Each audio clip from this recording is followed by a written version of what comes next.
हेची दान देगा देवा तुझा विसरण व्हावा गुण गाईन आवडी हेची माझी सर्व जोडी नलगे मुक्ती धन संपदा संत संग दे सदा गुण गाईन आवडी हेची माझी सर्व जोडी तुका म्हणे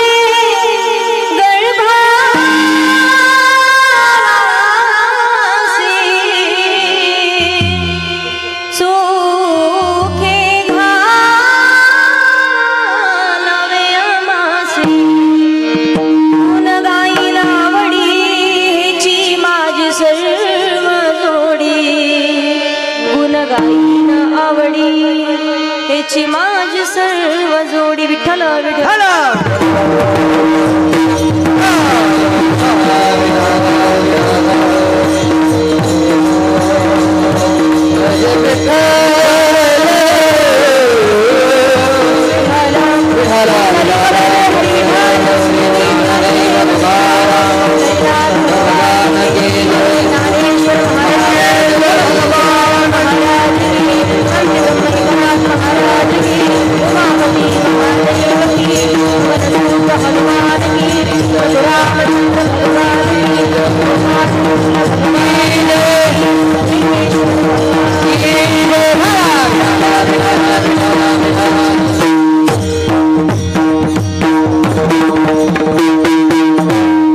महायोग बीटे तटे भीमरत्यवरं पुण्डरीकायदानुपुनिन्द्रे समागत दिष्टन्तमानन्द कन्दम् परब्रह्मलिङ्गं भजे पाण्डुरङ्गं पाण्डुरङ्ग करो प्रथम नमन पाण्डुरङ्ग प्रथम नमन पाण्डुरङ्ग करो प्रथम नमन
चराचरी सजिदानंद रूपाय विशोत्पत्त्यादिहितवे तापत्रय विनाशाय श्रीकृष्णाय वयं नुमः मनोजवं मारुततुल्यवेगं जितेन्द्रियं बुद्धिमतां वरिष्ठं वातात्मजो वानरयूथमुख्यं श्रीरामदूतं शरणं प्रपद्ये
नायक फलचारी बुद्धिहीन तनु जानिके सुमिरो पवन कुमार बल बुद्धि विद्या देव मोही परमंगले सबिका जय जय श्री राधारमण जय जय नवल किशोर जय गोपी चित चोर प्रभु जय जय माखन चोर कैलास राणा शिवचंद्र मोळी फणींद्र माथा मुकुटी झळाळी कारुण्य सिंधू भवदुःखहारी तुझवीन शंभो मज कोण तारी सेवे लागे सेवा झालो सेवे लागी सेवा झालो सेवे लागी सेवा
सकल विद्येंचधिकरण तिची वंदू श्री चरण श्री गुरूंचे ते नमस्कारुणी आता विठ्ठल विठ्ठल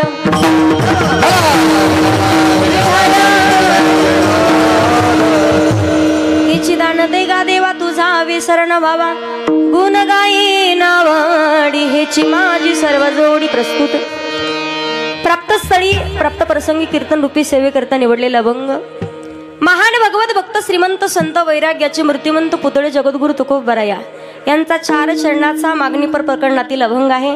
भगवान परमात्म्याकडे मागावं पण काय मागावं, कधी मागावं, किती मागावं आणि कसं मागावं, सुंदर असा भाव तुमच्यापर्यंत मांडण्यासाठी अगदी व्यवस्थित सुंदर असा अभंग आहे। या अभंगाकडे वळण्यापूर्वी थोडासा पर्याय द्यायचा तो म्हणजे असा, ब्रह्मांड नायक जगदचालक जगाचा नियंता परमपिता परमेश्वर की ज्या भगवान प्रभूच्या सत्तेने अखिल विश्व चालते। भगवान लिंगेश्वराच्या प्रांगणामध्ये सर्वजण श्रद्धायुक्त अंतःकरणानं रोज तुम्ही स्वतः पारायण करतायत, कीर्तन श्रवणासाठी बसतायत। भगवान भोलेनाथांना प्रत्येक जण काहीतरी नवस करून, प्रत्येक जण काहीतरी मनामध्ये संकल्पना ठेवून या ठिकाणी येतोय। आणि मी सांगू, ज्या वेळेला आपण पाहतो आपल्या गावामध्ये गावाचं भाग्य म्हणावं लागेल, स्वयंभू भगवंताची मूर्ती आहे, भोलेनाथाची स्वयंभू मूर्ती आहे, मांडलेली वेगळी आणि स्वयंभू वेगळी। पहा, ज्या वेळेला आपण पाहतो भगवान भोलेनाथांच्या शिवलिंगावरील आपण नैवेद्य जर खाल्ला तर 108 बेलपत्र वाहल्याचं पुण्य भेटतंच, पण फक्त दूरवरून जरी तो नैवेद्य पाहिला तरी सुद्धा पुण्य भेटतंय। जीवनातील सगळे संकट नष्ट होत आहेत, पण जी मांडलेली मूर्ती मांडलेली तो नैवेद्य पाहिला तरी आपल्याला पातक लागतंय, कारण तो नैवेद्य खाण्याला पिशाची योनीमध्ये जे प्राप्त आहेत भूत प्रेत त्यांचा अधिकार आहे, पण जी स्वयंभू मूर्ती आहे या ठिकाणी नैवेद्य खाण्याचा अधिकार आपला आहे। भगवान भोलेनाथाला प्रत्येक जण श्रद्धायुक्त अंतःकरणाने शरण जा, जीवनातील प्रत्येक इच्छा मनोकामना संकल्पना पूर्ण होतील। पा आज मागण्याचा दिवस आहे, खूप सुंदर असं गावकरी मंडळींनी केलेलं भव्य दिव्य आयोजन आहे। सुंदर अशा भगवान भोलेनाथांच्या प्रांगणामध्ये परत एकदा दुसऱ्या वर्षी सुद्धा तुमचा दर्शनाचा योग आलाय, ज्यांच्यामुळे खूप मोठा सिंहाचा वाटा या कार्यक्रमासाठी आहे। परत एकदा तुम्हा सर्वांच्या दर्शनाचा योग आलाय। पुरेपूर आयोजन नियोजन सगळ्या गोष्टी जिथली तिथं करतायत, नाही तर या भागात आल्यावर एखादी गोष्ट असेल तर दुसरी कमी असते, पण सगळ्या गोष्टी अगदी वारकरी संप्रदायाचा वारसा जपणारा परिवार आहे। आदरणीय हरिभक्त परायण महाराष्ट्रातील प्रत्येक नामवंत कीर्तनकार कथाकार ज्यांच्या परिचित आहेत, आदरणीय हरिभक्त परायण आमचे बाबर काका सुंदर अशी हार्मोनियमची साथ देत आहेत। मी काकांचे धन्यवाद द्यावे तेवढे कमी आहेत पा, एकदा जोरात टाळी वाजून स्वागत करायचे काकांचं। त्याचबरोबर या कार्यक्रमासाठी बाकी सर्व उपस्थित ग्रामस्थ मंडळी आणि खास करून ज्यांचा माझा परिचयच आहेत आपल्या गावातले पण राहतात बीबी दारफळला, काकांनी फोन केला म्हणे ताई यावर्षी सुद्धा परत तुम्हाला यावं लागतंय। दुपारची कथा चालू आहे पण काकाला वाटायचं येतात की नाही 4:30 वाजता निघाले पण तरी सुद्धा येणं झालं इथपर्यंत। भगवान भोलेनाथांची कृपा आहे। त्याचबरोबर या कार्यक्रमासाठी बीबी दारफळ या ठिकाणावरून उपस्थित असलेले आदरणीय हरिभक्त परायण सर्वच ग्रामस्थ मंडळी भजनी मंडळी, त्यामध्ये आदरणीय हरिभक्त परायण आमचे ननवरे काका आहेत ज्यांना आम्ही मामा म्हणतो, त्याचबरोबर आमचे तुकाराम काका आहेत, काकांचे धन्यवाद। देशमुख काका असतील, त्याचबरोबर आदरणीय हरिभक्त परायण आज कार्यक्रमासाठी पत्रकारही उपस्थित आहेत आमचे अरुण भाऊंचे धन्यवाद व्यक्त करते। तसेच या कार्यक्रमासाठी टाळ घेऊन जे साथ करतात आमचे कानवले भाऊ तुमचे धन्यवाद व्यक्त करते। आमचे अनिल काका आहेत तुमचे धन्यवाद। बाकी सर्व ग्रामस्थ मंडळी इकडे सर्व टाळकरी मंडळी छोटे बांधव असतील, विनेकरी बाबा आहेत तुमचे धन्यवाद। सर्व टाळकरी मंडळी ज्ञानानं वयानं तपानं अधिकारानं ज्येष्ठ आहात, तुम्हा सर्वांचे धन्यवाद व्यक्त करते। बीबी दारफळ या ठिकाणावरून अगदी तोंड भरून आमच्या गुरुदेवांचं कौतुक करतात, पण गुरुदेवांकडे शिकत असलेल्या प्रत्येक मुलीचं ज्यांनी तोंड भरून कौतुक करावं असं असणारा सर्वच ग्रामस्थ मंडळी भजनी मंडळी असतील, जवळजवळ 25 ते 30 जण आलेत, आजचा जागर आहे त्यांचा, म्हणून एकदा बीबी दारफळकर मंडळीसाठी सर्वांनी जोरात टाळी वाजवून स्वागत करायचं। त्याचबरोबर या कार्यक्रमासाठी गायनाची साथ करण्यासाठी जे लाभलेले आहेत, महाराष्ट्रामध्ये गायन क्षेत्रामध्ये अतिशय मोठं ज्यांचं नाव आहे गान कोकिळा म्हणून ज्यांना म्हटलं जातं, कणिक सांगेल बरं का दादा, ही चाल जवळजवळ झालं 2 महिन्यापासून म्हणते कीर्तनात, पण आजपर्यंत कोणते गायक नाही म्हटले, पण मला माहिती होतं आज तुम्ही म्हणणार आहेत म्हणून। आदरणीय हरिभक्त परायण ज्यांचं तुम्ही तिसऱ्या दिवशी कीर्तन देखील श्रवण केलंय, कीर्तन सुद्धा ऐकलंय, आदरणीय हरिभक्त परायण आमचे शिवाजी दादा माने, एकदा जोरात टाळी वाजवायची पहा। त्याचबरोबर आदरणीय हरिभक्त परायण अतिशय सुंदर आवाज आहे, कैलास महाराजांची आठवण आली ते म्हटले तर, खूप सुंदर आवाज आहे महाराज, तिकडून आवाज भेटला तर अजून भारी येईल, तुमचे धन्यवाद व्यक्त करते पांडुरंग महाराज। त्याचबरोबर मृदंगाची साथ करण्यासाठी आहेत, खूप सुंदर वाजवण आहे, समय अशी सादर व्हावे आमच्याच परिसरातील आहेत आदरणीय हरिभक्त परायण आमचे गलधर महाराजांचे धन्यवाद व्यक्त करते। तसेच या कार्यक्रमासाठी मृदंगाची साथ करण्यासाठी लाभलेले आदरणीय हरिभक्त परायण चे मुकुंद महाराज पाटील महाराजांचे धन्यवाद व्यक्त करते। एकदा दोन्ही दादांसाठी जोरात टाळी वाजवून स्वागत करायचं, तुमचे धन्यवाद। चांगली साऊंड आहे, ऑपरेटिंग चांगली, मागच्या वर्षी शब्दही नव्हते बोलले तुम्हाला, आल्या डोळ्यातून पाणी काढले तुम्ही म्हणून राग आला, तुमचे धन्यवाद व्यक्त करते। त्याचबरोबर सर्वच टाळकरी मंडळी सर्वांचे धन्यवाद। माझे वडीलही कार्यक्रमासाठी उपस्थित आहेत, नादब्रह्म यूट्यूब चॅनलवाले आमचे मोठे दादा आमचे विठ्ठल दादा पौळ तेही उपस्थित आहेत। बाकी सर्व ग्रामस्थ मंडळी पंचकृषीतून आलेले सर्वच भाविक भक्त सगळ्यांचे धन्यवाद व्यक्त करून आपण कीर्तनाला सुरुवात करूया। विठ्ठल विठ्ठल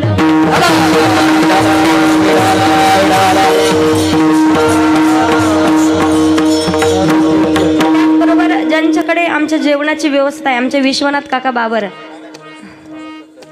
बाळासाहेब धनवे, त्यांचे धन्यवाद।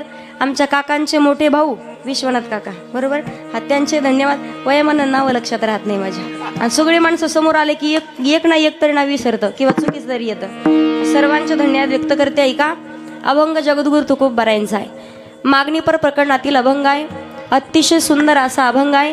या पवित्र अशा कार्यक्रमासाठी जगाच्या मालकाकडे भगवान परमात्माकडे मागायचं आहे, पण काय मागावं कसं मागावं या कार्यक्रमासाठी उठून गेलेत वाटतं मधून आमचे समाधान काका साठे, तेही उपस्थित आहेत या कीर्तन ऐकायला समोर। विठ्ठल विठ्ठल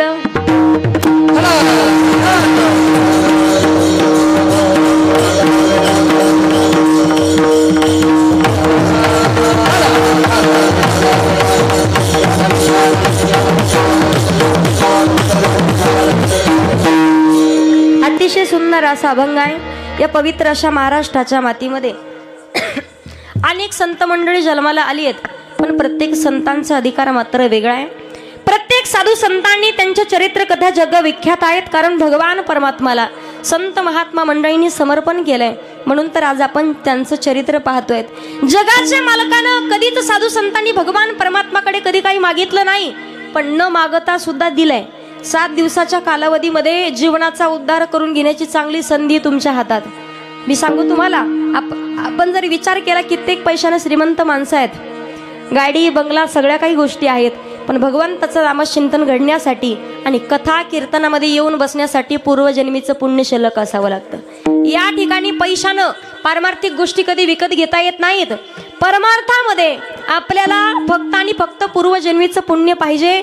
संत सांगतात, जन्मोजन्मी आम्ही बहु पुण्य केले आणि तेव्हा या विठ्ठले कृपा केली. बरेच जण म्हणतील, ताई परमार्थ करायचा, परमार्थ का? मनुष्याचा जन्म आपल्याला एवढा सहजासहजी भेटला नाही. 84 लक्ष योनीचा फेरा फिरून आल्यावर ज्या वेळेला पाप पुण्य समान होईल तेव्हा मानवाचा जन्म आहे. उपजे ते नासे, नासिले ते पुनरपी दिसे, आणि हे घटिका यंत्र जैसे परिभ्रमेगा. कोण कधी जाईल सांगता येत नाही. म्हणून संतांनी सांगितलंय, तरणा भाग्यवंत नटे हरी कीर्तनात. तरुण हाच तरुण जाण्यास योग्य आहे. म्हणून जोपर्यंत आहोत तरुण तोपर्यंत घ्यावा परमार्थ करून, नाही तर जाताल मरून, लोक टाकते तुम्हाला. म्हणून परमार्थ योग्य वेळेत करायचा. गेलेली संधी परत भेटत नाही. योग्य वेळेमध्ये सावध होऊन साधू संतांची संगती करायचे, भगवान भोलेनाथाला प्रार्थना विनंती करायचे आणि जीवनाचं सार्थक करून घ्यायचंय. बऱ्याच जणाला वाटेल, ताई आम्ही परमार्थ करू म्हातारपणी. जोपर्यंत गुडघ्याच्या वाट्या जागेवर आहेत तोपर्यंत येऊ शकता तुम्ही इथं. एकदा का गुडघ्याच्या वाट्या सरकल्या, खुर्ची धरून बसावं लागतं. कानपूर लाईन खराब झाली, ऐकायला येत नाही, किती सांगू द्या तरी सुद्धा लक्षात येत नाही. असंच एकदा कीर्तन संपलं. कीर्तन संपल्यावर काका गावकऱ्याला म्हटलं, आयोजकांना काय अभ्यास आहे बाबांचा? म्हातारे बाबा समोरच बसले होते. काय अभ्यास आहे म्हणलं बाबांचा? काय कीर्तन ऐकलं बाबांनी? मान हलो हलो कीर्तन ऐकायचे. लोक म्हणले, बहिर आहे ते. मला सांगायचंय काय तुम्हाला, त्यासाठी जवळ हे सगळं सिद्ध आहे. हात चालावया पाय तव तू आपले स्वहित पाहे. तीर्थयात्र जाये चुकू नको, का चुकू नको? क्षण भंगूर नाही बरवसा. वारे सावध सोडा माया आशा, काही नचले मग गळा पडेल फासा. पुढे हुशार थोर आहे ओळसागा. राम राम स्मरा आधी. योग्य वेळेमध्ये सावध होऊन भगवान परमात्माचं नामचिंतन करायचंय. साधू संतांचा विचार जर केला, प्रत्येक संतांचा अधिकार आहे. म्हणून म्हणतात, पवित्र ते कुळ पावन तो देश, जे ते हरीचे दास जन्म घेती. किंवा ज्ञान देवी रचिला पाया, उभारिले देवालया. नामातयाचा किंकर, जेने केला हा विस्तार. जनार्दन एक नाथ, खांब दिला भागवत. बहिणी म्हणे फडकविती ध्वजा, आणि निरूपण केले ओझा. वारकरी संप्रदायामध्ये प्रत्येक संतांचा अधिकार वेगळा आहे. संतांनी भगवान परमात्माला समर्पण केलंय. पहा, आपल्याला सुद्धा जगाच्या मालकाला भगवान भोलेनाथाला कधीतरी म्हणायचंय, तेरे कारण सब जग छोड़ा, तुम संग नाता जोड़ा.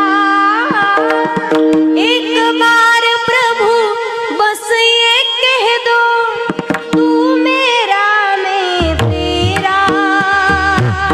साच प्रीत की रीत निभा दो, वो मेरे प्रियतम. तुम हमारे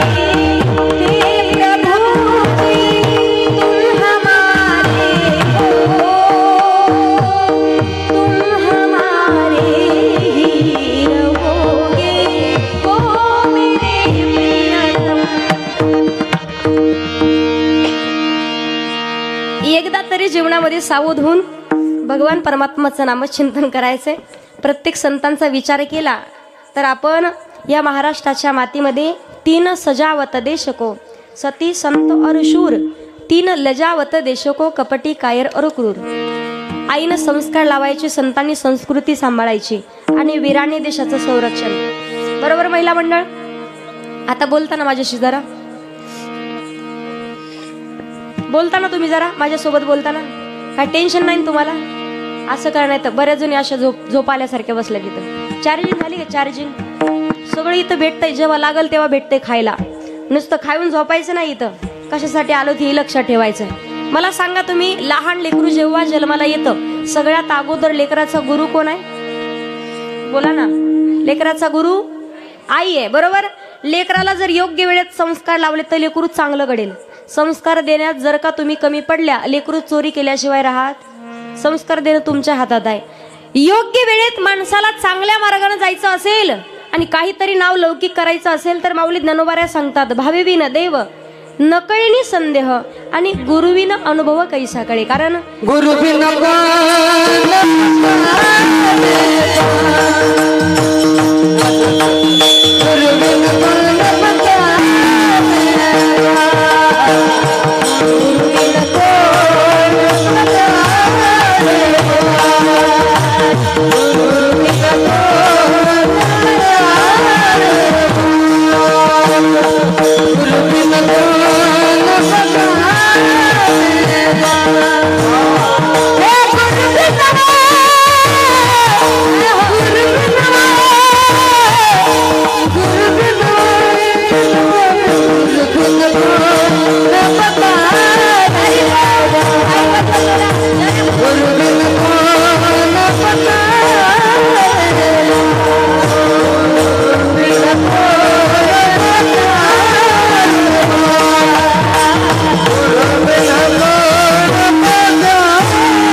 त्याचबरोबर संत सांगतात, गुरु हा संत कोळीचा राजा, गुरु हा प्राण विसावा माझा, गुरु विना देवा तुझा पाहता नाही रे लोकी. जीवनात गुरु करावे लागतात, पाहतेही योग्य वेळेत करावेत. महिला मंडळ, तुम्ही गुरु केले की नाही मला माहिती नाही, एकदा तरी गुरु करावेत. बऱ्याच जणी म्हणतील ताई गुरु करू आम्ही, पण आत्ताच नाही करू, म्हातारपणी. आत्ताच्या आत्ता केले तर बरं आहे. 75 वर्षाची म्हातारी बाबर काका मला म्हटली, ताई तुम्हाला गुरु करायचंय. मी कीर्तनात सांगितलं, कीर्तन संपलं म्हणे तुम्हाला गुरु. म्हणलं आजी वय म्हणे 75. म्हणलं तुम्ही अजून गुरु नाही केला का? आजी म्हणे ताई गुरु केला होता. म्हणलं कधी? म्हणे बिना लग्नाचे होते तेव्हा. म्हणलं मग काय झालं? म्हणे लग्न झालं आणि 2 वर्षात तो गुरु मेला. म्हणलं मग पुढे काय झालं? म्हणे ताई 35 वर्षाचे झाल्यावर डबल एक गुरु केला, डबल गुरु केला. म्हणलं मग 45 वर्ष पूर्ण झालं तोही गुरु. तुम्ही काहीतरी बोला आता. मेला. म्हणलं मग पुढे? म्हणे ताई 55 वर्षाचे झाल्यावर डबल एक गुरु केला. म्हणलं मग 65 वर्ष पूर्ण झालं तोही गुरु मेला. म्हणलं मग आता तुम्हाला गुरु करायचंय म्हणली. आजील म्हणलं तुमच्या आधी मलाही वाटेला होता का काय? आता योग्य वेळेत करावेत. प्रत्येकाच्या हृदयाला स्पर्श करणारं सुंदर असं भजन आहे का?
एकदा तरी. आईनं संस्कार लावण्याचं काम करायचंय. कारण लेकराला जोपर्यंत लहान लेकरू तोपर्यंत संस्कार. मी सांगू तुम्हाला ऐका, कुंभार मडकं घडवतो पा, मडक्याला किती वेळा आकार दिला आणि किती वेळा मोडलं, परत परत आकार देता येतो, पण कुठपर्यंत? जोपर्यंत चिखल ओललाय तोपर्यंत. ज्या दिवशी चिखल वाळा होईल त्या दिवशी मडकं फुटल, पण आकार बसत. लेकरं जोपर्यंत लहान आहे तोपर्यंत संस्कार. एकदा का तुमच्या कानाच्या वर गेले तुम्हाला घराच्या बाहेर काढतील, पण संस्कार देणं शक्य नाही. योग्य वेळेत संस्कार द्यावेत ते काम तुमच्याकडे. संतांनी संस्कृती सांभाळायची आणि वीराने देशाचं संरक्षण.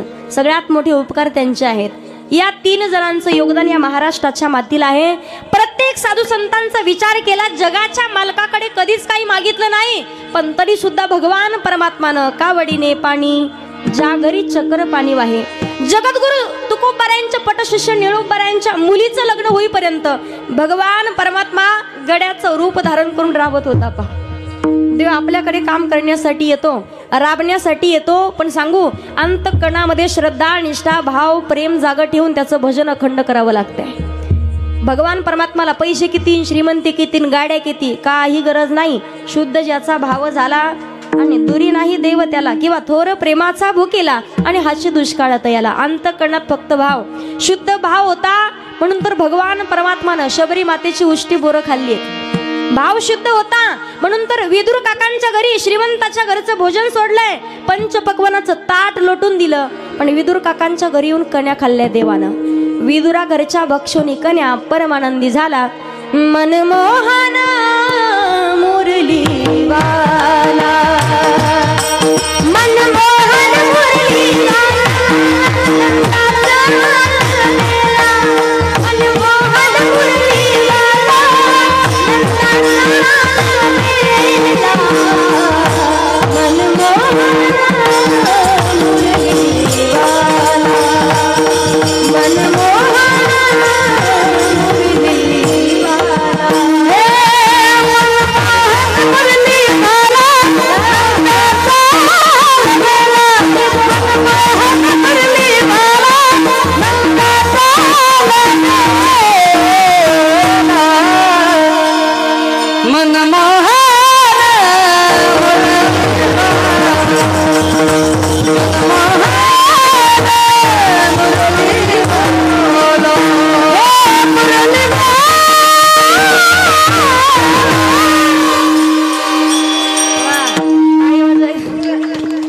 दादा संपलेलं कळू देत नाहीत लवकर माणसाला, त्यामुळे असा घोटाळा होते. मनमोहन मुरलीवाला नंदाचा अलबेला, विदुर काकांच्या कन्या खाल्ल्यात. मला सांगायचंय, जगाच्या मालकाला बोलवण्यासाठी, त्यांना आपल्या घरी येण्यासाठी अंतःकरणातला भाव शुद्ध पाहिजे. म्हणून तर द्वारकेचे मूर्त एकनाथा घरी भगवान परमात्मानं कार्य केलंय. संत नामदेव महाराजांनी, नामदेव कीर्तन करी पुढे देव नाचला याच्या पुढे, फिरविले देऊळा जगमा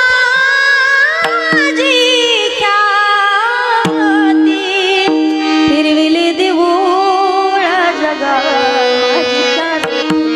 फिरविले देऊळ जगा माझी ख्याती, नामदेवा हाती दूध प्याला. मग देवाला नैवेद्य दाखवता का तुम्ही? नोहे हा सामान्य महिमा संताचा, नैवेद्य हातीचा दाखवता का देवाला नैवेद्य? खरं खरं सांगा, खोटं बोलल्या तर एकमेकीच्या शेजारणीची शपथ. थोडस जोरात बोला काहीतरी, असं तर असं तरी करा. देवाला नैवेद्य दाखवता? देवपूजा करता का रोज? देवपूजा शेतात तुमच्याकडे पीक कोणता लावतात?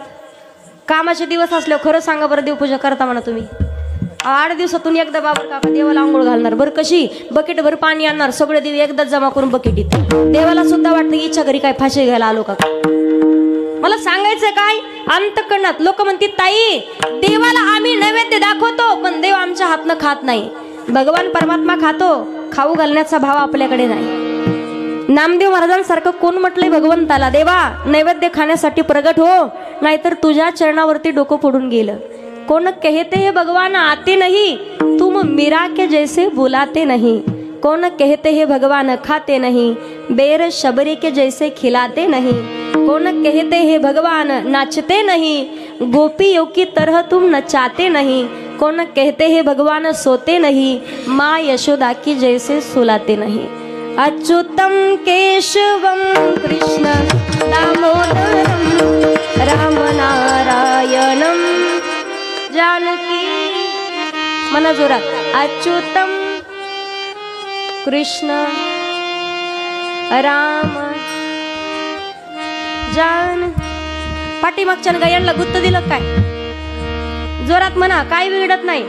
इथं आलं तरी जरा मोकळे होत जा. बा एक म्हणती मी पाटलाचे मी कुणा ते बा घरी सोडायचं. इथं नाही, इथं देवाचं भजन करायचंय. विठ्ठल विठ्ठल. मला सांगायचंय नामदेव महाराजांचा अधिकार. वारकरी संप्रदायाचं नाक आणि वारकरी संप्रदायाचा कळस ज्यांना म्हटलं जातं जगद्गुरु तुकोबा आहेत. मंदिर किती सुंदर बांधा. मंदिराची सुंदरता मंदिराच्या कळसावरून ठरवली जाते. पहा आज आनंद वाटतोय. मागच्या वर्षी मला वाटतं तिसऱ्या दिवसाचं कीर्तन, दुसरा मागच्या वर्षी या दिवशी होतं का? मागच्या वर्षी असे फुलं वगैरे लावलेले दिसले नव्हते जास्त म्हणून म्हणलं. खूप सुंदर सजावट करतायत. पहा एकदा त्यांच्यासाठी जोरात टाळी वाजवा. जरा धावपळ चालू आहे त्यांची. मला सांगायचंय तुम्हाला, जगाच्या मालकाला माणसाची सुंदरता माणसाच्या नाकावरून, मंदिराची सुंदरता मंदिराच्या कळसावरून आहे. माणूस किती सुंदर असू द्या, किती देखणा असू द्या, नाकाला शेंडा नसेल तर काय करावे ती 32 लक्षणे. नाक नाही त्याने बाई देखणी आहे, सुंदर आहे, रूपवान आहे, गुरी पान आहे, पण भली मोठी नत एवढी एवढंसं नाक शोभत का? पळूज शोभत. तिनं तेवढीच नत नाकात घालावी. मालकाला म्हणून पप्याचा बाप कशी दिसते, मालकाला माहिती अख्ख्या पळूज मध्ये आपलंच भूते, पण तरी सांगत पप्याची माय अख्ख्या गावात तुझ्यासारखी बाईच नाही. मला सांगायचं काय तुम्हाला, नाकाला शेंडा असावा की नाही? नाकाला शेंडा पाहिजे ना. नाकाला धार असावी, फक्त धार नसावी. आलं लक्षात तुमच्या? नाही तर काही जणांना 12 महिने पाऊस काळा चालू असतो. वारकरी संप्रदायाचं नाक जगद्गुरु तुकोबा आहेत. आणि तुकोबाऱ्यांचा अधिकार माझी मद झाली अनावर वाचा छंद या नामाचा घेतला से. किंवा तुकोबाऱ्यांचा अधिकार तुकिता तुलनेसी ब्रह्म तुकासे आले. आणि म्हणून रामेश्वरे चरणी मस्तक ठेवले. जगण्याचा पाया चालण्याचे बाळा विचारांची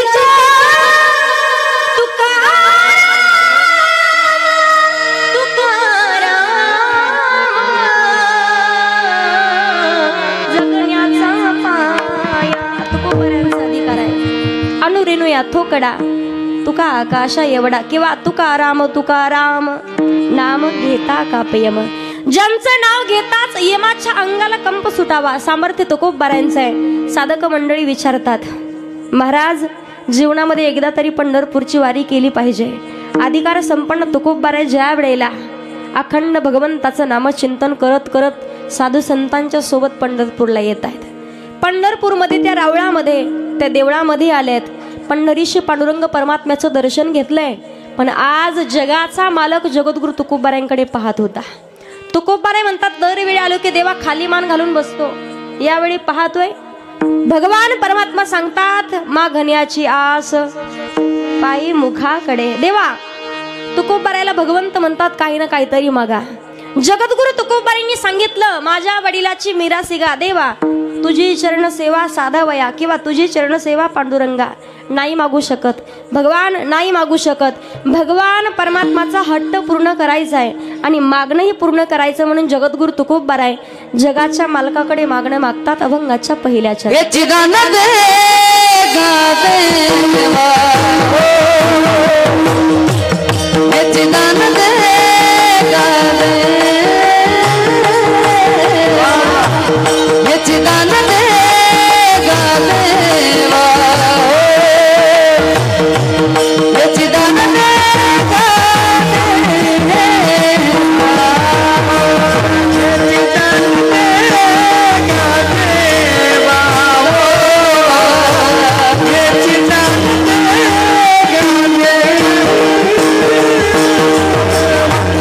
Get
एवढ्या अंतकणा तुम टाळे वाजवा. पैसे मागितले काय तुम्हाला? पैसे मागणार आहे काला झाल्यावर. तेवढं तरी काम करत जाऊ, असे बसत जाऊ नका दगडासारखे. थोडासा अंतकणाला असा पाजर फुटला पाहिजे. एवढं मनातून एवढं गायन करून त्यामुळे ते मागं म्हणे सोडून देतात. मग जोरात म्हणायचं, जोरात टाळी वाजवायची परत एकदा. हा पांडुरंग महाराज आपण काही कमी नाहीत, पण मागं मागं व्हायना पण बरोबर आहे. हा थोडं घाबरायच नाही कोणाला अजिबात. अभंगाच्या पहिल्या चरणामध्ये जगद्गुरु तुकोबारे भगवंताकडे मागणं मागतायत. हे चिदान दे गा देवा तुझा विसर न व्हावा. भगवान हेच दान द्या, तुमचा विसर जीवनात कधी पडला नाही पाहिजे. आता मला सांगा, आपल्याला देव कधी म्हणत नाही मागा, पण जरी चुकून म्हटलाच देव मागा, तर काय मागणार तुम्ही? हे चिदान गाडी, हे चिदान बंगला, जमीन, प्रॉपर्टी, मुलं बाळ सगळं पाहिजे. आपण जगाच्या मालकाकडे मागतो, पण प्रपंचासाठी, संसारासाठी. संत महात्म्यांनी भगवान परमात्माकडे मागणं मागितलंय, पण अकल्प आयुष्य व्हावे तया आकुळा आणि माझ्या सकळा हरीच्या दासा. मागितलंय देवा माझे मन लागू तुझे चरणी. जगाच्या मालकाकडे मागितलंय भगवान तुमचा विसर जीवनात कधी नाही पडला पाहिजे. साधू संतांचं मागणंच पहा तुम्ही. देवाकडे आपल्याला मागायचं नक्कीच मागा, पण काय मागावं कधी मागावे लक्षात आलं पाहिजे. मागितलं संतांनी सुद्धा मागितलंय. आज आपण पाहतो भगवान परमात्माकडे मागण्यासाठी जर एखाद्या गोष्टी एखादी पाहिजे असेल, देण्यासाठी सुद्धा 3 गोष्टी पाहिजेत. स्वातंत्र्य पाहिजे, उदारता पाहिजे आणि श्रीमंती पाहिजे. स्वातंत्र्य आहे, उदारता आहे, पण श्रीमंती नसेल तर दान देऊ शकत नाही. श्रीमंती आहे, उदारताही आहे, पण बायकोला विचारल्याशिवाय पंढरपूरला सुद्धा जाता येत नाही. उपयोग? मला सांगायचे काय तुम्हाला, श्रीमंती आहे, स्वातंत्र्य सुद्धा आहे, पण उदारता नसेल तरी सुद्धा दान देऊ शकत नाही. मग प्रश्न पडतो की या 3ही गोष्टी जगाच्या मालकाकडे आहेत का? भगवंताकडे श्रीमंती आहे का? जगाला श्रीमंत करणारी लक्ष्मी ज्याच्या चरणाची सेवा करण्यासाठी आहे, तो का कमी श्रीमंत असणार आहे का? मग स्वातंत्र्य, जगाचा मालक आहे, ज्याच्याकडून जगताची उत्पत्ती आहे, त्या भगवान परमात्माचा मालक कोण आहे? पण त्याच्या पुढे उदारता आहे का? उदार सुद्धा आहे ना भगवान. किती उदार आहे? उपमन्यूनं भगवान परमात्माकडे फक्त दुधाची वाटी मागितली, पण महासागर समुद्र दिलाय पा दुधाचा. ज्या वेळेला आपण पाहतो 5 वर्षाच्या ध्रुव बाळानं भगवान परमात्माकडे वडिलांची मांडी मागितलीये, पण दिलं अढळ पद. मोठभर चिंदीच्या बदल्यात 999 धाग्याच्या बदल्यात द्रौपदी मातेला 999 साड्या दिल्यात. किती उदार आहे भगवान परमात्मा. मुठभर पोह्याच्या बदल्यात सोन्याची नगरी दिली सुदाम देवाला. देव उदार आहे, पण देवाचा एक स्वभाव आहे, गे शितेवा देशी ऐसा असशी उदार. भक्त प्रल्हादाला दिलं. आपण पाहतोय 5 वर्षाच्या ध्रुव बाळाला भगवंताने दिलंय, पण कधी दिलं माहितीये? ज्या वेळेला अखंड भगवंताचं नामचिंतन केलंय, अरण्यामध्ये गेले, तपश्चर्या केली. ज्या वेळेला 3 महिने श्वास रोखला, स्वतः फक्त झाडाची पानं खाऊन तप केलं, कित्येक दिवस फक्त पाणी पिऊन तप केलं. काही दिवसाच्या नंतर श्वास रोखला आणि जगाच्या मालकाला एक विनंती प्रार्थना केली. पहा, दर्शन दे रे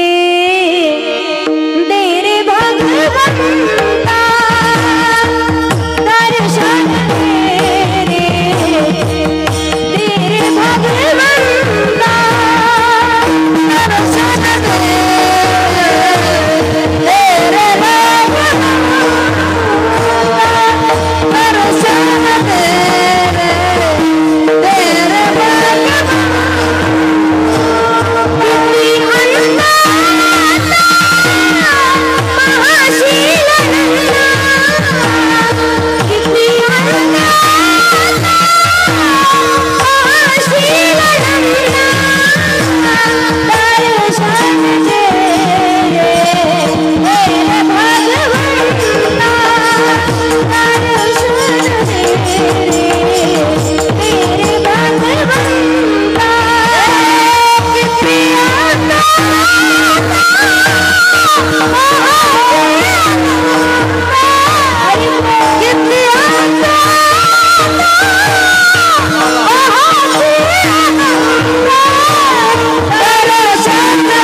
नामचिंतन केले, तपश्चर्या केली. मला सांगायचंय भगवान परमात्मा उदार आहे, पण देवाचा स्वभाव घेशी तेव्हा देशी ऐसा असशी उदार. एका हातानं दिलं तर जगाचा मालक 10 हातानं देतो, पण त्याला देणं फार महत्वाचं आहे. भगवंताकडे मागा मुलगा नक्कीच, पण चांगल्या विचाराचा. मुलगी मागा पण चांगल्या विचाराची. गाडी बंगला प्रॉपर्टी मागा, पण प्रॉपर्टी गाडी बंगला धन दिल्याच्या नंतर जगाच्या मालकाला विनंती करा, भगवान आम्हाला प्रॉपर्टी पाहिजे, धन पाहिजे, पण ते धन आम्ही नक्कीच तुझ्या सत्कार्यामध्ये लावू. चांगल्या कार्यात धन जात असेल, भगवान परमात्माकडे यादीमध्ये तेवढीच धन तेवढीच प्रॉपर्टी लिहिली जाईल जेवढं धन तुमचं या मंदिरासाठी आहे, जेवढं धन तुमचं अन्नदानासाठी आहे, जेवढं तुम्ही भगवान भोलेनाथाला द्याल. जगाचा मालक भोळा महादेव एवढा भोळा आहे, देतो. एका हातानं दिलं देव 10 हातानं देतो. पहा, भोळा आहे भगवान परमात्मा. मी सांगू तुम्हाला, देतो माणसाला किती पाप किती कर्म वाईट कर्म करू द्या, पण शिव महापुराण कथा श्रवण केली ना, इच्छा नसताना कथेला बसले तरी सुद्धा जीवनाचा उद्धार होतोय. इच्छा नसताना बसले. कारण आपण पाहतो किरात देशामध्ये देवराज नावाचा ब्राह्मण आहे. नावाला फक्त ब्राह्मण होता, पण ब्राह्मणाचा कोणताच गुण त्याच्या अंगात नाही. ब्राह्मण म्हटलं की त्रिकाल संध्या करावी लागते, सकाळी दुपारी संध्याकाळी. पण ज्या वेळेला आपण पाहतो याचं नाव ब्राह्मण आहे, पण ब्राह्मणासारखा कोणताच गुण त्याच्या अंगात नाही. ब्राह्मणानं लोकांची वाटोळ करायचा, लोकांचे घर फोडायचा, लोकांना लुबाडायचा, लोटांना लुटायचा आणि स्वतःचं घर भरायचा. आई वडिलांना वाटलं वाईट मार्गाला मुलगा जाण्याच्या अगोदरच आपण त्याचं लग्न लावून देऊ. त्याचं लग्न लावलं, देवराजाचं लग्न लावलंय, पण तरी सुद्धा त्यानं स्वतःचं चुकीचं बोलणं वागणं चुकीचं वागणं त्यानं सोडलं नाही. शोभावती नावाच्या वेशीचा तिला नाद लागलाय. ज्या वेळेला स्वतःचं घर सगळं सोडलंय, स्वतःचा प्रपंच सोडला आणि तिच्याकडे जाऊन राहू लागला. एक दिवस त्या बाईने विचारलं, किती प्रेम करतोस माझ्यावरती? त्यानं सांगितलं, माझं मस्तक काढून देऊ का हातात? प्रेमाची परीक्षा, प्रेमाचं प्रतीक म्हणून तिनं सांगितलं, तुझे जे 2 मुलं आहेत आणि तुझ्या पत्नीचं मस्तक आणून दाखव, मग मी समजेल की माझ्यावरती प्रेम करते. ज्या वेळेला तू धावत गेला, त्याच्या डोक्यात फक्त शोभावती नावाची ती वेश्या होती. घरी गेला, रात्रीची वेळ झालेली होती. 2 लेकरं त्या बाईच्या जवळ झोपलेली होती. एक पाठीशी एक पोटाशी आहे, कवटाळून झोपली होती. रात्री 12-1 वाजता एका लेकरानं म्हणावं, आई पोटातली आग शांत बसू देत नाही ग, काहीतरी खाण्यासाठी दे. आईला कानामध्ये गरम तेल ओताव तशी अवस्था झाली. देण्यासाठी काहीच नाहीये, पण तरी सुद्धा जगाच्या मालकाला, महान पतिव्रता होती, भगवंताला विनंती करायची, भोलेनाथ कधीतरी याच्या डोक्यामध्ये प्रकाश पाडा, कधीतरी आमच्याकडे लक्ष देण्यासाठी त्याला चांगली बुद्धी द्या, आणि माझे पती ज्या ठिकाणी असतील ना त्या ठिकाणी त्यांना सुखी समाधानी आनंदात ठेवा. देवराज नावाचा ब्राह्मण ज्या वेळेला घरी आलाय, त्यानं तलवार काढली आहे. ज्या वेळेला 3 वार केले, धडापासून मस्तक बाजूला केलं, 2 मुलं आणि पत्नीचं मस्तक हातात घेतलं, धावत पडत त्या वेश्येच्या जवळ आलाय. प्रेमाचं प्रतीक म्हणून त्याने स्वतःच्या पत्नीचं मुलाचे मस्तक दाखवले. मस्तक दाखवल्याच्या नंतर ती वेश्या पाठीमागे झाली. तिथेच थांब देवराज, जागेवरती थांबला. तुला प्रेमाची परीक्षा पाहायची होती ना, त्यासाठी मस्तक घेऊन आलोय. ज्या वेळेला ते वेश्यानं सांगितलं, दृष्टा पापी, अरे आजपर्यंत 7 फेरे जिनी तुझ्या सोबत घेतलेत, हाच पती मिळावा म्हणून अखंड तिनं तिचं सौभाग्य तुझ्या नावाचं कपाळावरती कुंकू लावत होती रे. गळ्यामध्ये तुझ्या नावाचं मंगळसूत्र घातलंय तिनं. समर्पण करून तिच्या आई वडिलांचा सगळा त्याग करून तुझ्यापर्यंत आली. ती तुझ्या सोबत नांदण्यासाठी आली आहे. तिचा व्यवस्थित सांभाळ करायचास. माझ्यासारख्या पापिनीसाठी तू तिचं मस्तक घेऊन आलायस. तुझा स्वीकार करणार नाही, परत फिर. माझ्यापेक्षा एखादी सुंदर जर भेटली, मी भेटले तर पत्नीचं मस्तक आणायला घाबरला नाही, पण माझ्यापेक्षा सुद्धा एखादी सुंदर भेटली ना, माझं सुद्धा मस्तक उडवायला तू घाबरणार नाहीस. देवराज परत आला. परत आल्याच्या नंतर त्यानं संपला होता. काळजी घेण्यासाठी जी पत्नी आहे, काळजी घेण्यासाठी जे मुलं होते, सगळे त्यानं सोडून दिलेत. सगळ्यांना मारलं होतं. आज तोच देवराज काही कालांतराने वयोवृद्ध झाला, आणि वयोवृद्ध झाल्याच्या नंतर त्या देवराजानं एका टेकडीवरती भगवान भोलेनाथाचं मंदिर पाहिलं. त्या मंदिरामध्ये गेला. इच्छा नव्हती, तहान लागली होती, त्याला भूक लागलेली होती. ज्या वेळेला तो पाणी प्याला आणि भूक लागली म्हणून मंदिरामध्ये शिवलिंगावरती एखादा नैवेद्य आहे का म्हणून पाहण्यासाठी गेला. नैवेद्य पाहण्यासाठी गेला. त्यानं चोरून नैवेद्य खाल्ला. त्याने 1 महिनाभर ज्या वेळेला कथाकार महाराज कथा सांगत होते, इच्छा नव्हती, चालता येत नव्हतं, पावसाळ्याचे दिवस होते म्हणून त्यानं बळजबरीनं कथा ऐकली. आणि ज्या वेळेला त्यानं नैवेद्य खाल्ला ना, गावकरी मंडळींनी चोर म्हणून त्याला ठेचून मारला, मृत्युमुखी पडला तो. पण शिवदूत आणि यमदूत घेण्यासाठी आलेत. यमदूतांचे शिवदूतांचे भांडण लागलेत. पण भगवान भोलेनाथांनी सांगितलंय, आयुष्यभर कधी चांगलं कर्म केलं नसेल, कधीच त्यानं भजन केलं नाही, कधी नामचिंतन केलं नाही, कधी स्वतःच्या इच्छेने मंदिरात येऊन दर्शन घेतलं नाही, पण त्यानं शेवटच्या वेळेला इच्छा नसताना का होईना 1 महिनाभर शिवमहापुराण कथा श्रवण केली. त्याला तुम्ही नरकात नाही घेऊन जाऊ शकत, त्याला शिव लोकाला कैलासावरती घेऊन गेलेत. मला सांगायचं तात्पर्य एकच, इच्छा नसताना जर या प्रांगणामध्ये बसून जर कथा कीर्तन श्रवण केले ना, आपल्यासारखा भाग्यवान जगात कोणी नाही. पहा, फक्त या प्रांगणामध्ये भगवान भोलेनाथाला स्वतःचं मन सांगायचंय. देवाला मागावं, पण काय मागावं, कसं मागावं, किती मागावं लक्षात आलं पाहिजे. भगवान परमात्माला नक्कीच मागा जे साधू संतांनी मागितलंय ते. जगद्गुरु तुकोबारे म्हणतात, हेचे दान देगा देवा, तुझा विसर न व्हावा. भगवान तुमचा विसर जीवनात कधीच पडला नाही पाहिजे. मग तुमचाच विसर पडला नाही तर आम्ही काय करू. अभंगाच्या दुसऱ्याच्या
तुकोबाराय सांगतात, गुण गाईन आवडी हेची माझी सर्व जोडी. भगवान तुमचा विसर पडला नाही तर आवडीनं गुणगान करेल. मग भजन परमार्थ आवडीनं करायचं, सवडीनं हे तुमच्या हातात आहे बरं का. ज्या दिवशी आवडीने भावे हरिनाम घेसी, तुझी चिंता त्याशी सर्व आहे. परमार्थ करावा, कीर्तन ऐकावं पण आवडीनं. बळच सप्ताह ठेवलाय मग रोजानी बसवल्यासारखं कीर्तन ऐकायचं नाही. रोजानं बसल्यासारखं भेटते खायला म्हणून आले आणि येते झोपून बसले कीर्तनात. एक तर बाई म्हणे, ताई काय कीर्तन सांगितलं तुम्ही, 1 महिन्यापासून रोज झोपेची गोळी खाते पण झोपी येईना. पण तुमच्या कीर्तना दिवशी आले कीर्तनात 2 तास अशी मस्त झोप आली. मला सांगायचं काय तुम्हाला, इथं आपण झोपण्यासाठी येत नाही, जगद्गुरु तुकोबाऱ्यास सांगतात आवडीनं गुणगान करेल, सवडीनं परमार्थ नाही. बरं नामचिंतन करावं का? फायदा काय? तुम्ही विचारताल फायदा आहे ना. आज मागण्याचाच दिवस आहे. नामचिंतन करा तयाच्या चिंतने निरसेल संकट आणि तराल दुर्गट भव सिंधू. भगवान परमात्माचं नामचिंतन केल्याच्या नंतर कधी संकट येत नाही. आणि जरी संकट आली नारायण हरी उच्चार नामाचा आणि तेथे कळी काळाचा हरिग नाही. नामचिंतन करायचं योग्य वेळेत. जगाच्या मालकाला मागावं पहा, पण काय मागावं? इतना तो करणार स्वामी जब प्राण तन से निकले, गोविंद नाम लेकर तब प्राण तन से निकले. मागायचंय. नामदेव महाराज सांगतात मनुष्य करीसी तरी भक्तीचे निमिषे, परी तुझे द्वारी वसे ऐस करी. श्वान करीसी तरी उच्चिष्टाचे निमिषे, परी तुझे द्वारी वसे ऐस करी. वृक्ष करीसी तरी तुळशीचे निमिषे, परी तुझे द्वारी वसे ऐस करी. पाषाण करीसी तरी रंग शिळाचे निमिषे. कधीतरी एक प्रश्न पडतो पहा, आपल्यापेक्षा सुद्धा भाग्यवान पंढरीश पांडुरंग परमात्माच्या चरणाखालील जी वीट आहे ना, ती वीट भाग्यवान आहे आपल्यापेक्षा सुद्धा. आपण आलोयत मनुष्य देहाला, पण आपल्यापेक्षा भाग्यवान ती वीट आहे. कारण त्याच विटेमुळे पंढरपुराला सुद्धा कीर्ती प्राप्त झाली. एकच वीट. सुंदर असं भावगीत आजपर्यंत तुम्ही ऐकत आलायत पहा. फार जुनं आहे, पण त्याला आपण परत एकदा उजाळा देऊ. कुठली ती होती माती, कोणता कुंभार, घडविला माराई, पहा विश्वंभर. तिच्यामुळे पंढरपूर झाले कीर्तिवंत. तिच्यामुळे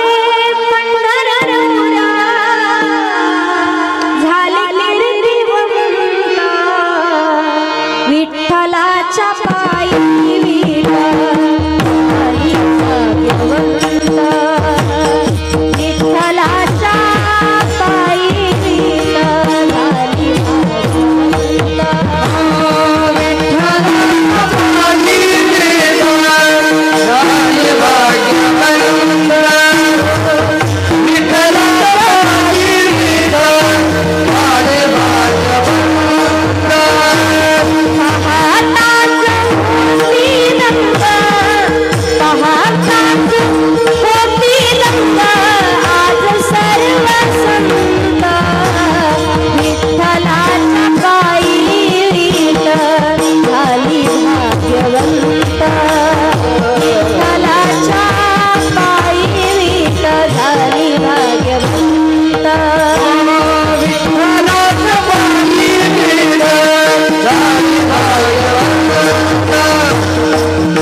झाली भाग्यवंत. विठ्ठलाच्या पायी वीट झाली भाग्यवंत. जगाच्या मालकाला मागायचं.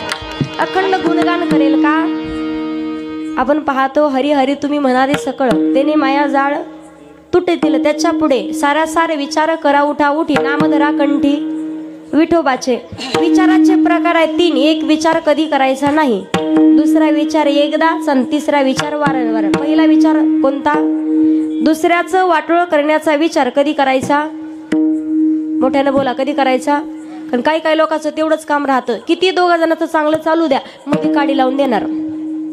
काडी लावायचं काम राहतं. अजिबात स्वभाव अख्ख्या गावात सगळ्या जणांनी मिळून सप्ताह करावून हे म्हणतं बघूच कसा होतोय सप्ताह.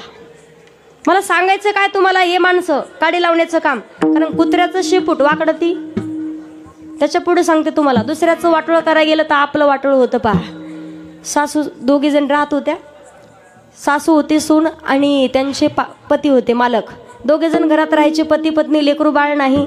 कित्येक वर्षापासून फक्त सासूबाईची सेवा करायचे. एके दिवस त्या पत्नीने विचारला, हो लेकरू बाळ नाही, मूल बाळ नाही, एक काम करू, कुठे गावाला जाता येत नाही, 4 दिवस फिरायला जाता येत नाही, म्हणे एक काम करू. म्हणे काय? 5-50 एकर शेती आहे, रोज तुमच्या आईची सेवा करावी लागते. तो म्हटला, अगं माझी जन्मदाती आई आहे, तिला कुठं सोडू शकत नाही. म्हणे एक काम करा, 50 एकर शेती, त्या शेतीमध्ये झोपडी बांधा आणि म्हातारीला त्या झोपडीमध्ये टाका. म्हातारी झोपडीत ठेवली शेतामध्ये. पण रोज सकाळी आणि संध्याकाळी डब्बा नेऊन द्यावा लागायचा. एक दिवस परत मालकाला म्हणते, अहो तुम्हाला रोज डब्बा घेऊन जावं लागतं शेतामध्ये, हा त्रास काय मला देखवना. हा त्रास बघवत नाही. मग एक काम करा म्हणे, तुम्हाला आयडिया सांगते, रॉकेलची कॅन घ्या म्हणे एक. संध्याकाळच्या वेळेला त्या झोपडीवरती रॉकेल टाका आणि त्याला काडी लावून द्या. ह्याला पटलं, रॉकेलची कॅन घेऊन आला शेतात. शेतात आला, त्यानं त्या झोपडीवरती रॉकेल टाकलं. पण आपण म्हणतो ना, देव तारी त्याला कोण मारी. वरून तुटलं नाही तर देव कधी घेऊनच जाऊ शकत नाही. नेमके शेजारच्या शेतातील गाया ज्वारी खाण्यासाठी आल्या होत्या आणि त्याच गायांना हाकलण्यासाठी म्हातारी गेलेली होती. ज्या वेळेला त्यानं झोपडी आतमध्ये पाहिलं सुद्धा नाही म्हातारी आहे की नाही, रॉकेल टाकलं आणि काडी लावून दिली. म्हातारीने सगळं पाहिलं, म्हणे आपलाच मुलगा आपल्याला मारण्याचा प्रयत्न करत होता. ज्या वेळेला म्हातारीला वाईट वाटलं, हा घरी आला. त्यानं दशक्रियाविधी केले, 13 केला, गंगा पूजन सगळं झालं. 20 दिवस झाल्याच्या नंतर त्या गावात चोरी झाली आणि म्हातारी झाडावरती बसली होती गावाच्या बाहेर. चोरी झाली, 2 जण चोर 5 लाख रुपये चोरी करून त्या झाडाखाली जाऊन बसले. 2 जण म्हणायचे, पहिला वाटा तुझा की माझा, तुझा की माझा. म्हातारीवरून म्हणली, तुमच्या दोघांच्या आधी माझा. यांनी पाहिली म्हातारी, म्हणे भूत आलं, गेले पळत सुटले. 5 लाख रुपये जागेवर सोडले. म्हातारी खाली उतरली, गाठोडं घेतलं, घरी आली ना आवाज दिला, बाळ्या दरवाजा उघड, दरवाजा उघड. पोरग म्हणतो, आवाज तर ओळखीचा वाटतोय, आपली आईचा आवाज असल्यासारखं वाटतोय. दरवाजा उघडला. आई तू आली कशी? स्वर्गात गेलते म्हणे, तुझ्या बापाने 5 लाख रुपये दिले आणि सांगितलं लेकराला देऊ ये, पाणी दे म्हणे अगोदर, मग सांगते पुढचं. म्हणे तुझे वडील भेटले, 4-5 दिवस भेटून ये म्हणे, त्याचा बी संसार चांगला चालेल. तेवढ्यात सून जवळ होती. सून म्हणे, सासूबाई मग माझे सासरे भेटले म्हणल्यावर माझे आई वडील भेटले असतील. ती म्हणती, भेटले ना. काय म्हणते सासूबाई? भेटले ना. म्हणले काय म्हणले? म्हणे काहीच नाही म्हणले, तुम्ही तुमच्या मुलाला भेटून या, तोपर्यंत आमच्या मुलीला वरती पाठवा भेटायला. ती म्हणली, मग जायचं कसं, राईटला लेफ्टला, नेमकं सरळ का, नेमकं रस्ता कसा आहे? ती म्हणली, एक काम करायचं, झोपडी तयार करायची, झोपडीमध्ये तू बसायचं, मालकाला काडी लावून द्यायला सांगायची. किती त्रास झाला, किती चटके बसले तरी सहन करायचे. धुराधुरानं थेट वरती हिला पटलं. झोपडी तयार केली.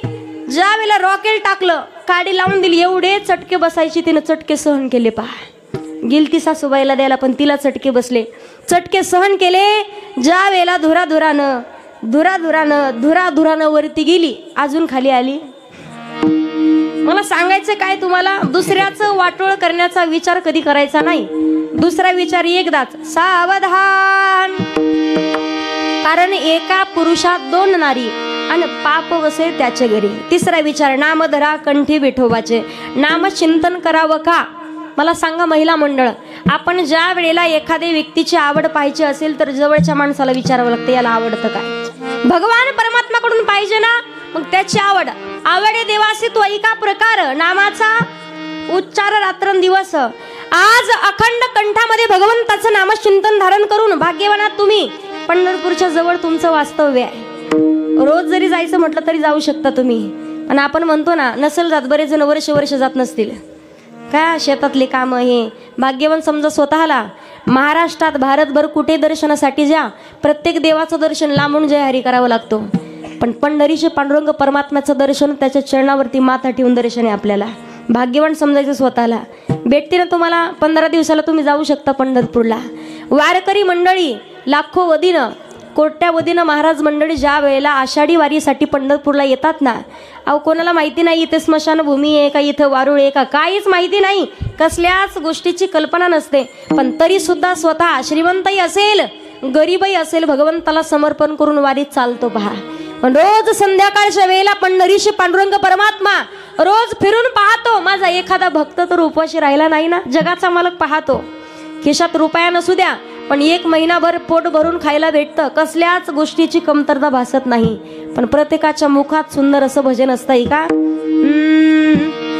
आहो सखी साजनी, सखी साजनी, सखी साजनी, ज्ञानाबाई वो हरिणी, ज्ञानाबाई वो हरिणी, ज्ञानाबाई वो हरिणी, ज्ञानाबाई वो हरिणी, ज्ञानाबाई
गुण गाईना आवडी ह्याची माझी सर्व जोडी. अखंड भगवान तुमचं गुणगान करेल. बरेच जण म्हणतील ताई अहो म्हातारपणी करू ना भजन, म्हातारपणी कीर्तनात बसलाय तुम्ही, कीर्तन संपेपर्यंत कोणाच्या छातीत चमकल सांगता येत आहे का? बोला ना. क्षणभंगूर नाही बरं बसा, कोण कधी जायला सांगता येत नाही. अहो पोहे खाता खाता जात चमचा अटकतो तोंडात. मला सांगायचं काय तुम्हाला, त्यासाठी योग्य वेळेत सावध व्हायचं आहे. जोपर्यंत तरुण आहोत तोपर्यंत परमार्थ आहे, तोपर्यंत देवाचं भजन आहे, तोपर्यंत नामचिंतन. कथा कीर्तनात सुद्धा योग्य वेळेत यावं. वेळ निघून गेल्याच्या नंतर अजिबात उपयोग नाही. नाक मुख गळू लागले आणि 7 दिवसात जीवनाचा उद्धार करायचा आहे. 7 दिवस कथा कीर्तन श्रवण करायचे, जीवनाचा उद्धार आहे. तुम्ही म्हणाल तो कसा? ऐका, श्रीमद भागवत महापुराण ग्रंथामध्ये वर्णन केलं जातं. राजा परीक्षितीनं जरासंधानी अनितीने कमवून आणलेला टोप डोक्यात घातला, तर त्या कलीने डोक्यात प्रवेश केला. पहा, कलीने डोक्यात प्रवेश केला. अरण्यामध्ये शिकार शोधण्यासाठी राजा गेला, आणि राजा गेल्यावर क्षमिक ऋषींचा अपमान झालाय. शृंगानं श्राप दिला, ज्यानं कोणा माझ्या पित्याच्या गळ्यात मेलेला सर्प टाकला त्याला 7 दिवसात तक्षक नावाचा सर्प येऊन दंश करेल. राजा परीक्षित विचारच करत होता उद्धार होईल कसा, पण शुकदेव महाराजांनी उपदेश केला. राजा परीक्षितीच्या जीवनाचा उद्धार व्हावा नवल नाही. ज्यानं आयुष्यभर वाईट कर्माशिवाय दुसरं काहीच केलं नाही असा असणारा धुंदुककारी, त्यानं सुद्धा श्रीमद भागवत कथा श्रवण केली. पिशाच्य योनीमधून देखील मुक्त झालाय. पहा, आणि त्यानं भागवत ग्रंथाला धन्यता दिली आहे. धन्य ही भागवती वार्ता प्रेत पीडा विनाशिनी, सप्ताहोपि तथा धन्य कृष्ण लोक फलप्रद.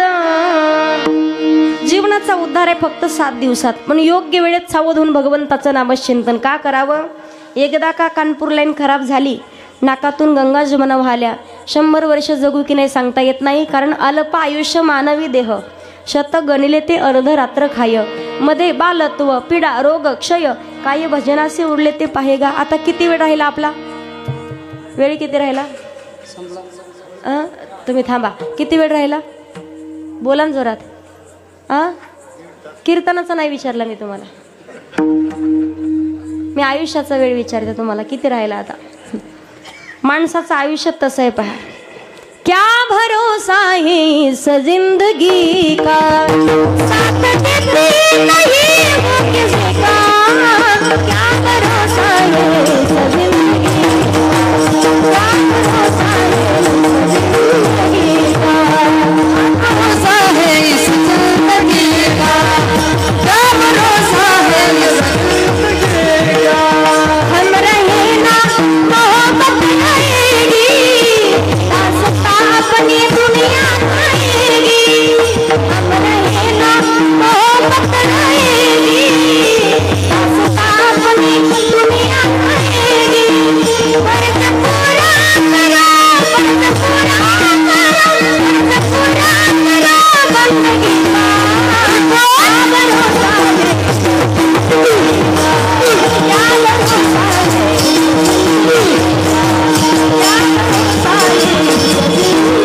ये सांस रुक जाएगी चलते चलते, शम्मा बुझ जाएगी जलते जलते. सांस रुक जाएगी चलते चलते, शम्मा बुझ जाएगी जलते जलते. ये दम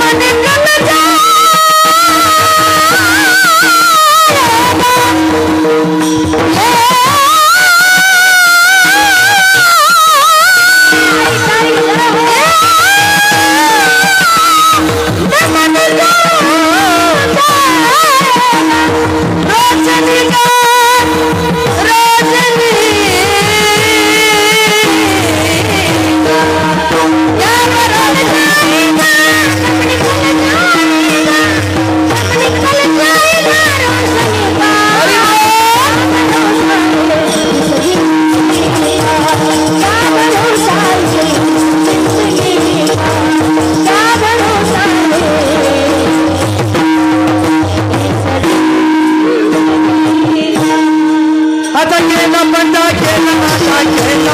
केला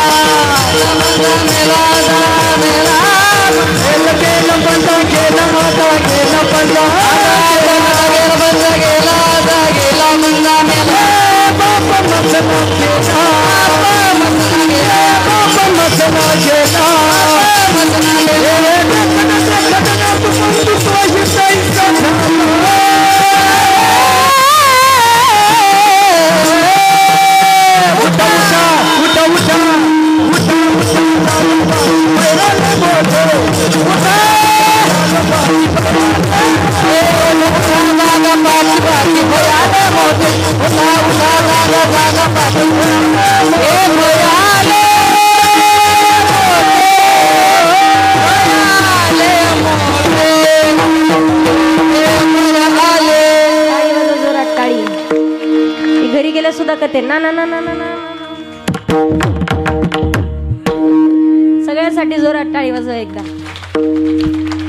मला सांगायचंय आजा मेला पंजा मेला बाप मसना गेला देखत देखत नातू पंतू तोही तैसा झाला. कोण कधी जायला सांगता येत नाही. योग्य वेळेमध्ये सावध व्हायचंय. भगवंताचं नामचिंतन का करावं. संत समागमी धरावी आवडी करावी तातडी. परमार्थाची का करावी तातडी. नाशिवंत देह जाणार सकळ शरीराची होय माती. शरीराची होय माती. शरीराची होय माती कोणी नाही सांगाती. कोण कधी जाईल सांगता येत नाही. जगद्गुरु तुकोबारे म्हणतात योग्य वेळेत सावध होऊन गुण गायीना आवडी. हेची माझी सर्व जोडी. नलगे मुक्ती नलगे धन नलगे संपदा. अखंड पाहिजे तर संतांची संगती. का पाहिजे संतांची संगती. तर संतांची संगती ज्या दिवशी होईल हरिप्राप्तीची उपाय धरावे. चरण धरले संतांचे पायी हा माझा विश्वास का ठेवावा. ज्या दिवशी संतांच्या चरणावरती तुमचा विश्वास बसेल त्या दिवशी भगवान परमात्म्याच्या चरणाजवळ आपण पोहोचतो. आणि विश्वातलं सर्व सुख कुठे असेल तर तुकोबाराय सांगतात सुख वसे तुझे पायी आणि मज ठेवी तये ठाई. विश्वातलं सर्व सुख भगवान परमात्म्याच्या चरणाजवळ आहे. जी गोष्ट आपल्याला एखाद्या व्यक्तीला रागून बोलून भेटणार नाही ती गोष्ट त्याच्या चरणाच्या जवळ बसल्यावर भेटते. पहा एखादी गोष्ट पाहिजे असेल ना त्या व्यक्तीच्या चरणाजवळ बसावं डोक्यावर कधी नाही. एक दिवस सुंदर उदाहरण आहे का सोपं सांगते तुम्हाला. एक घागर होती. घागरीवरती वाटी होती आणि त्या घागरीला तुटी होती. तुटी कळते ना तुम्हाला. पाणी घेण्यासाठी नळ असतो पहा त्याला तुटी म्हणतात. एक दिवस त्या वाटीनं तुटीला प्रश्न विचारला. म्हणे कागद तुटी कित्येक वर्ष झालं तुझ्या तोंडावरती मला झाकून ठेवलंय पण कधी आम्हाला पाण्याचा थेंब दाखवला का. कोण म्हणता असं. वाटी तुटीला म्हणते कधी आम्हाला पाण्याचा थेंब दाखवला का. तुटीनं उत्तर दिलं पहा वाटी एखाद्या व्यक्तीकडून काही पाहिजे असेल ना त्याच्या चरणाजवळ बसावं लागतं डोक्यावर कधी नाही बसायचं. आज आपण पाहतो महाभारताचं युद्ध होण्याच्या अगोदर भगवान गोपाल कृष्णाची सहाय्यता घेण्यासाठी ज्या वेळेला दुर्योधन आणि अर्जुन आले. दुर्योधन आला देवाच्या डोक्याजवळ आणि अर्जुन भगवंताच्या चरणाजवळ. ज्या वेळेला भगवान परमात्माला सांगितलं सगळ्यात अगोदर देवानी पाहिलं पण कोणाला पाहिलं अर्जुनाला. दुर्योधन म्हणे देवा त्याच्या अगोदर मी आलोय. देव म्हणे तू डोक्याजवळ बसला दिसलाच नाही. ज्या वेळेला भगवंताने विचारलं कारण काय. महाभारताच्या युद्धामध्ये तुमची सहाय्यता घेण्यासाठी आलोय. भगवंताने सांगितलं एकीकडनं माझं पूर्ण सैन्य राहील आणि एकीकडनं फक्त मी एकटा. शस्त्र नाही काही नाही. वाटलं मनात आलं तर 4 ज्ञानाच्या गोष्टी सांगल. विचार केला त्यांनी. विचार केला. दुर्योधनानं भगवान परमात्माकडून मागितलं. आपली सुद्धा बुद्धी दुर्योधनासारखी आहे. आपल्याला सध्या देवाकडून पाहिजे. देव कोणालाच नको आहे. पण एकदा का देवाला मागितलं ना त्याच्यासारखा समाधानी सुखी कोण नाही. दुर्योधनानं देवाकडून मागितलं. अर्जुनानं देवाला मागितलं. मग विजय कोणाचा झाला अर्जुनाचा आहे. सांगायचंय तुम्हाला जगाच्या मालकाला मागावं पण काय मागावं. सर्व सुख पाहिजे असेल नाम तुझे घेता देवा होई समाधान. तुझ्या पदी लागो माझे तन मन धान. तुझ्या पदी लागो माझे तन मन धान. नाम तुझे घेता देवा होई समाधान. नाम तुझे घेता देवा होई समाधान. विश्वात सर्व सुख भगवान परमात्माच्या चरणाजवळ आहे. जगद्गुरु तुकोबारे म्हणतात न लगे मुक्ती न लगे धन न लगे संपदा. अखंड पाहिजे ती संताची संगती. मग संताची संगती का पाहिजे. संताविन प्राप्ती नाही ऐसे वेद देती ग्वाही किंवा संत समागमी धरावी आवडी करावी तातडी परमार्थाची. तुकोबाराय म्हणतात संताची संगती असेल धन नकोय मुक्ती नकोय संपदा न लगे मुक्ती धन संपदा अखंड संताची संगती पाहिजे. मग तुकोबाराय म्हणतात संताची संगती जर जीवनात घडली गर्भवासाच्या दुःखामध्येही जन्माला घातलं तरी तो जन्म आम्ही आनंदाने स्वीकारू अभंगाच्या शेवटच्या चरणी.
चरणामध्ये तुकोबाराज सांगतात, तू कामने गर्भवासी सुखे घालावे आम्हासी, गुण गाई नावडी ह्याची माझी सर्व जोडी.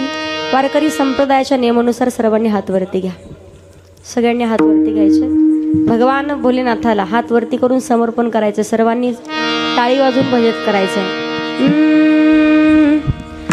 जो खेल गए प्राणों में श्री राम के लिए, एक बार तो हाथ उठा लो मेरे हनुमान के लिए, एक बार तो हाथ उठा लो मेरे हनुमान के लिए, एक बार तो हाथ उठा लो मेरे हनुमान के लिए, एक बार तो हाथ उठा लो मेरे हनुमान के लिए.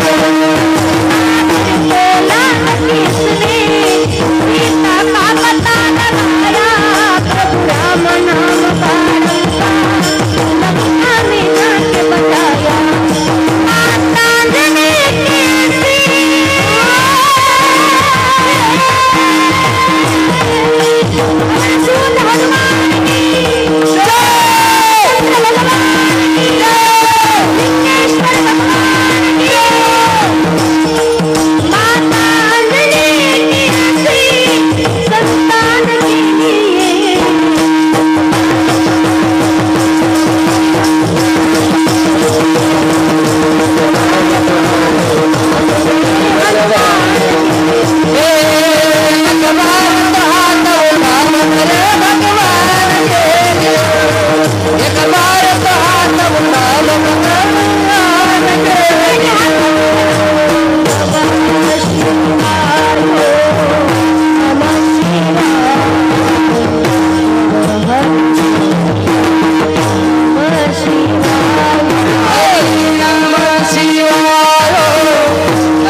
भवानी शंकर शिवशंकर शंभो हर हर शंकर भवानी शंकर शिवशंकर शंभो गणपती भवानी शंकर शिवशंकर शंभो हर हर शंकर